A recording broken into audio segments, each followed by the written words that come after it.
So may the words of my mouth and the meditations of all our hearts be acceptable in your sight, O Lord, our rock and our Redeemer. Amen. So we come to the final chapter of our journey through the book of Ruth, our final episode, when we can get to the end and they can all live happily ever after. Of course, it's not as simple as that. In any good story, there has to be some jeopardy. There has to be a danger that it might not happen.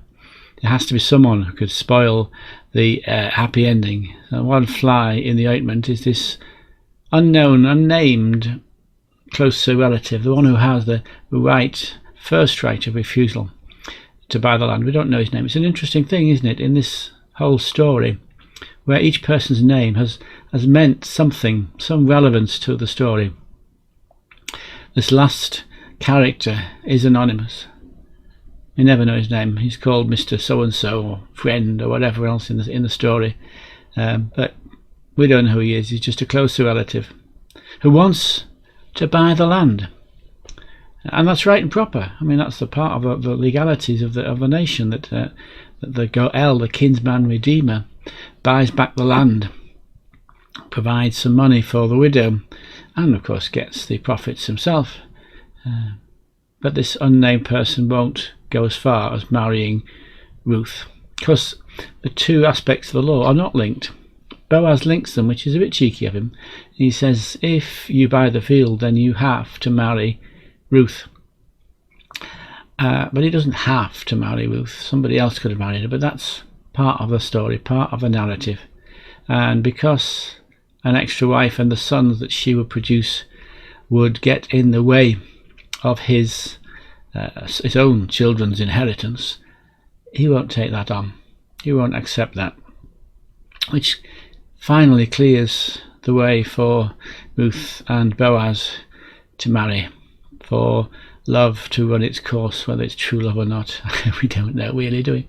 But anyway, they do. That last obstacle's wiped away, and Boaz and Ruth get married, and joy of joys, Ruth has her child, Obed, whose name means servant. And Obed's given to Naomi so that Naomi can nurse him, to provide some recompense for the losses she's had. Of course, nothing will ever replace Mahlon and Chilion and Elimelech, sons and husbands. Nothing will ever do that. But Obed is seen as Naomi's son, as a part of the line of succession down through the ages. To misquote Oscar Wilde in the importance of being earnest, to lose one's son might be misfortune. To lose two might be seen as carelessness. One wonders what he'd have said about losing a husband as well, as it's not Naomi's fault either that they died. But here comes Obed as some final chance of happiness for Naomi and also for Ruth, the last roll of the dice, that Naomi's line is not going to be cut off, is not going to end because of the deaths of her sons. There's one more in that line. Of course, that line continues. Obed is the grandfather of King David, of the greatest king that the nation has had, and his great grandmother, of course, is a Moabitess, is a foreigner.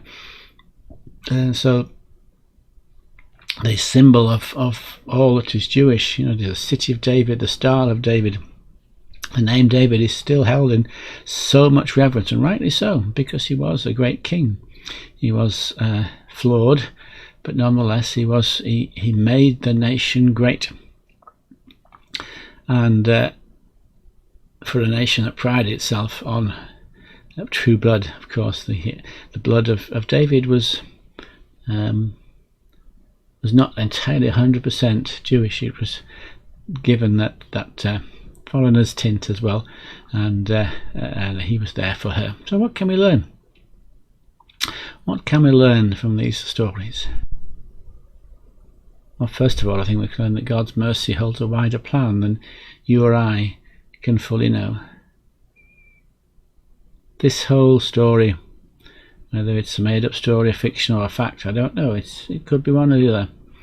But the fact is that it gives us an insight into the fact that God's plans are not our plans. That God's thoughts are not our thoughts.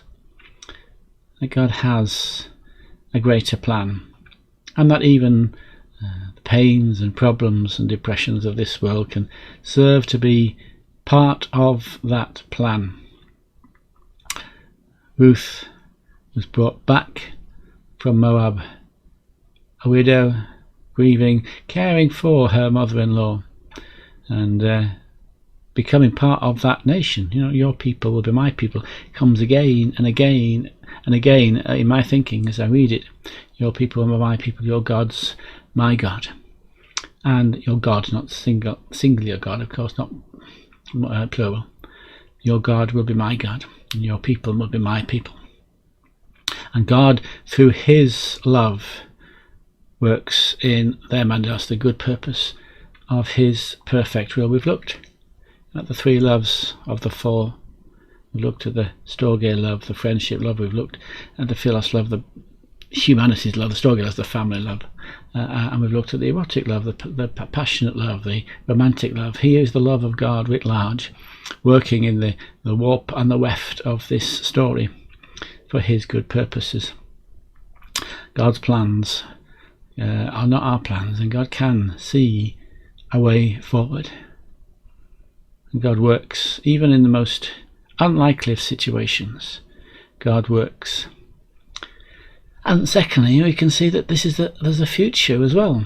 This is not David's time, but the King David will come, and part of this whole story is about a preparation for the coming of that king, for the coming of David as king of the nation, and that's why it includes that genealogy at the end, to point to the fact that all this story is leading up to something even greater than that. That story shows how the participants in the here and the now are blessed, are rewarded, are recompensed, if you like, and have some comfort at the end.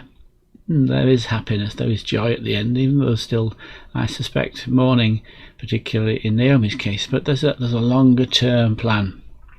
This is part of God's plan for the nation, that David will come and will lead that nation into freedom, into prosperity. And all of this is leading to that as well, although Ruth,